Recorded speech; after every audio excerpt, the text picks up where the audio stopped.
quelles sont les grandes étapes de la réalité virtuelle? Alors la réalité virtuelle, ça existe depuis très longtemps en fait.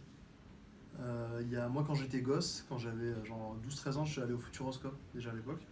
Et déjà à l'époque, il y avait des expériences de réalité virtuelle en fait. Et ce qui a fait que que ça a décollé entre guillemets, c'est qu'il y a un monsieur qui s'appelle Palmer Luckey qui a en fait inventé il y a quelques années dans son garage un casque de réalité virtuelle qui s'appelle l'Oculus Rift. Dont vous avez peut-être entendu parler. C'est le plus connu, hein. C'est presque C'est le plus connu effectivement. En fait, le type il a fait ça dans son garage. Je pense qu'il était à peine plus vieux que vous. Il devait avoir 19 ans quand il a fait ça. Et en fait, le tour de force de Palmer Luckey, c'est qu'il a pris une dalle de téléphone portable comme ça, il l'a mis dans un casque, et il a rendu ce device qui coûtait une fortune très peu cher. Et donc, il a sorti un premier prototype. En fait, les gens se sont rendus compte que d'un coup, une technologie qui coûtait, alors là, je connais pas le chiffre, faudrait que vous vérifiez, mais un casque, ça coûtait peut-être 30 000 euros, et c'est devenu 2 000 euros. Ouais.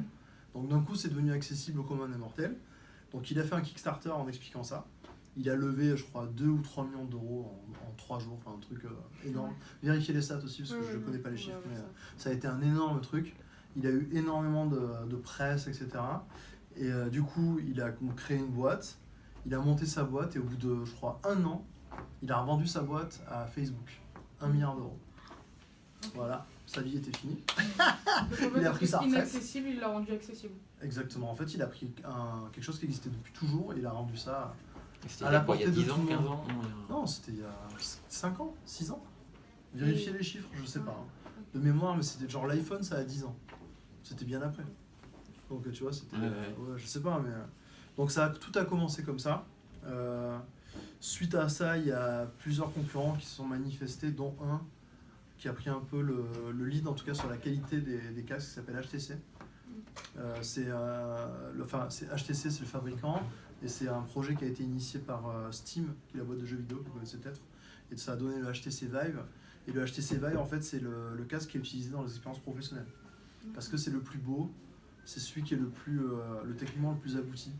Et surtout, il permet une chose qui a changé pas mal de choses, donc on parlait de l'immersion, c'est que l'Oculus Rift, en fait, vous avez 2 petits capteurs, et c'est une expérience qui se vit un peu sur place.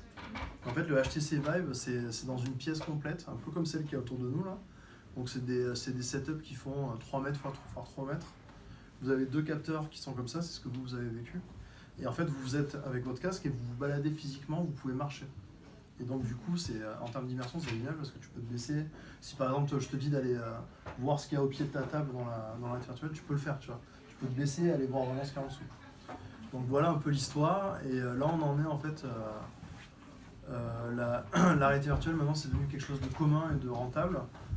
La preuve, vous avez des salles de réalité virtuelle un peu entertainment qui ont fleuri un peu partout.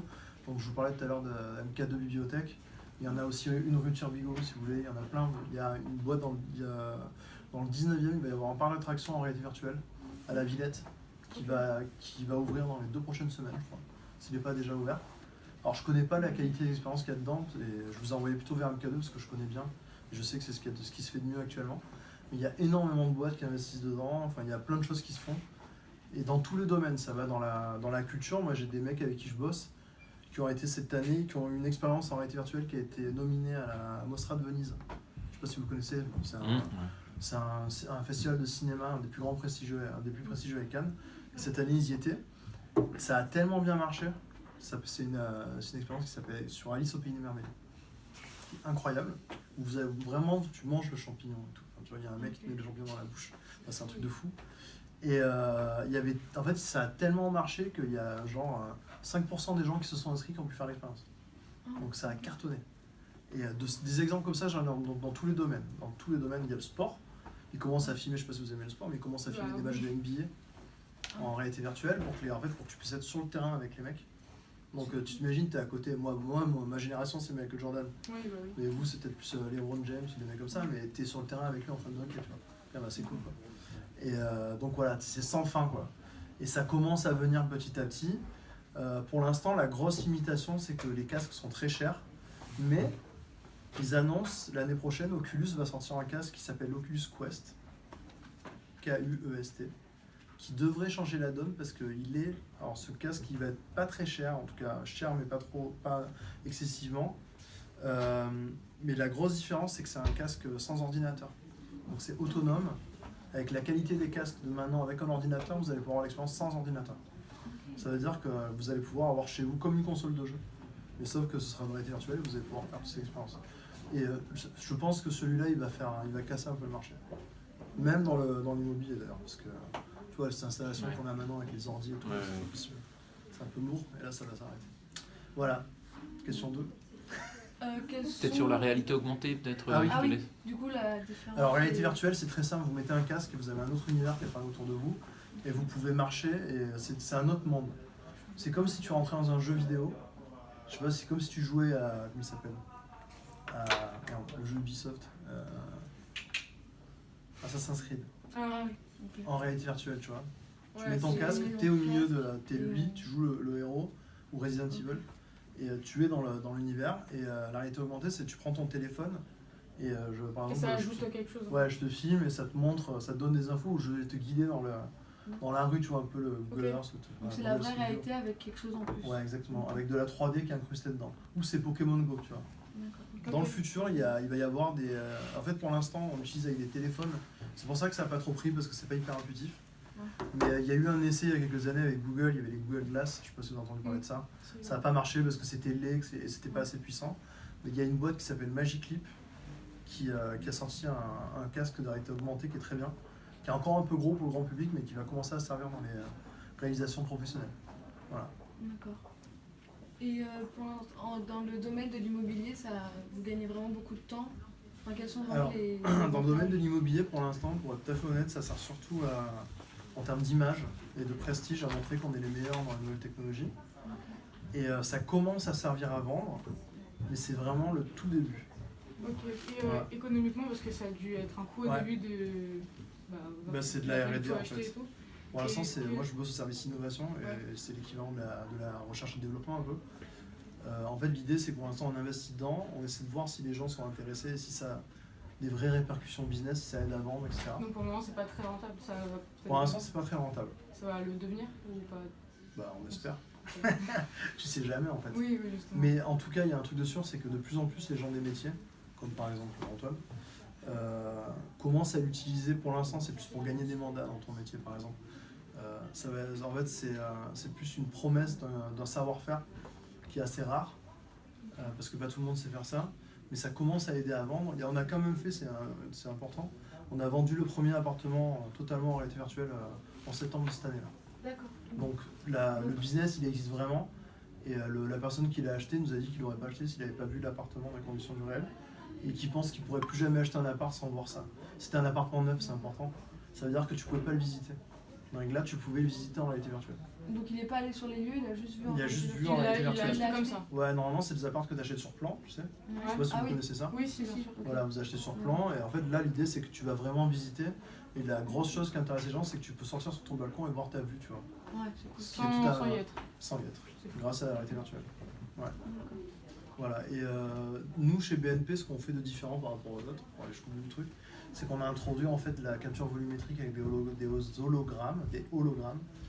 Et ça signifie, c'est un peu barbare de dire comme ça, mais que vous êtes filmé par une caméra 3D pendant l'expérience et plusieurs personnes peuvent se voir dans les appartements ou dans les immeubles en même temps. En fait, jusqu'à maintenant, la réalité virtuelle, c'était seul. Tu étais seul dans ton jeu vidéo et tout. C'était une des grosses limitations parce que autant quand tu joues aux jeux vidéo, tu sais, quand tu joues en réseau, tu es à plusieurs dans les jeux et tout. Et pareil, dans le business, tu es tout seul, c'est pas très agréable. Et là, l'être humain est quelqu'un de très sociable. Donc là, en fait, tu peux être à partir de 2. Et ça veut dire que les brokers, c'est les vendeurs. Enfin, c'est les gens qui transactent les biens. Ils peuvent être avec leurs clients. Et même les clients peuvent être, par exemple, ça rajoute de l'interactivité. Ouais, et tu peux aussi travailler dans la réalité virtuelle, donc tu peux écrire sur des plans, etc. En fait, ça se rapproche de plus en plus de la vraie vie, mais dans un monde virtuel. Donc, tu parlais tout à l'heure de Ready Player One. C'est exactement ça. C'est de plus en plus, ça s'approche de ça. Même si c'est imparfait. Voilà. Et est-ce que vous pensez que dans 20 ans ou dans un certain temps, ce sera vraiment la perfection? Ce sera comme si c'était vraiment la vraie vie? Ce sera jamais comme la vraie vie. Ça me paraît, sauf si tu arrives à te brancher direct sur le cerveau, comme dans Existence ou dans Matrix. Mais ça va pas mal s'en rapprocher.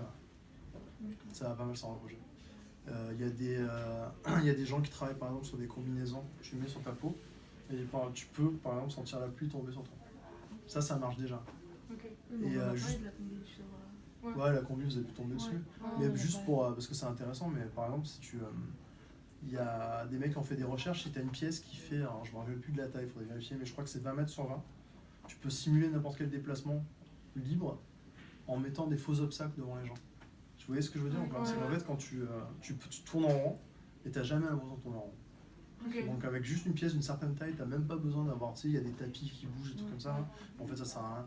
Tu as juste besoin d'être un peu intelligent et d'arriver à faire tourner les gens. Ok. Ça, c'est super intéressant aussi. Ouais. Donc oui, ça se rapprochera de plus en plus. Ouais. Et puis les casques vont devenir de plus en plus petits, enfin, ça va être de plus en plus interactif. Quoi. Voilà. Ça, d'autres questions?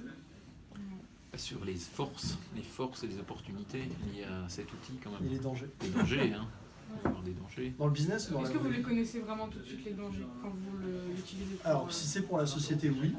Parce qu'il y a déjà des mecs qui sont bloqués devant leur PC et Ouais, on en a parlé dans qui le- sont socialement, enfin, qui ont du mal à sortir. Parce qu'en fait, bah, c'est comme dans Ready Player One, c'est un très bon exemple Ready Player One.